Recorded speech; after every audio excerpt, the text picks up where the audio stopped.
Good day mga ka-soilmate. Medyo malayo ang narating ng ka-retirees nyo. No? Nasa Queen Elizabeth Park kami sa Burnaby, Vancouver. So, it's quite a distance. About an hour drive from Langley, BC.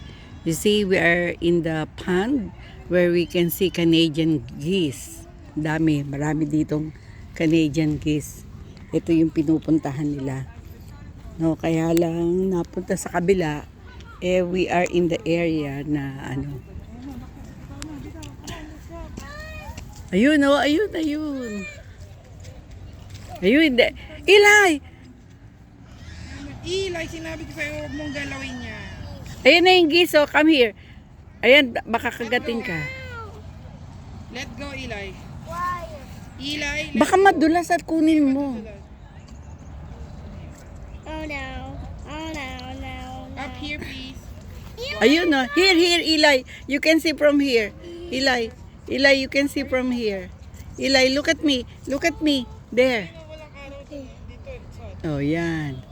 Takot, Diyos ko, napapasigaw ang lola nyo kasi nga nakakatakot, quite steep, at saka malaki yung mga stone. Ay, we don't know how. Eli, let go. Yan, kita nyo ang ganda, oh. Yan ang mga Canadian geese. Dito nyo lang makikita yan. Yun, nagtakbuhan na yung mga kasama ko.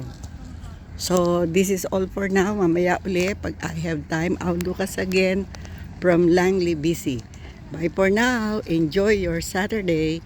So, kita nyo yan, maraming cherry blossoms anywhere you go.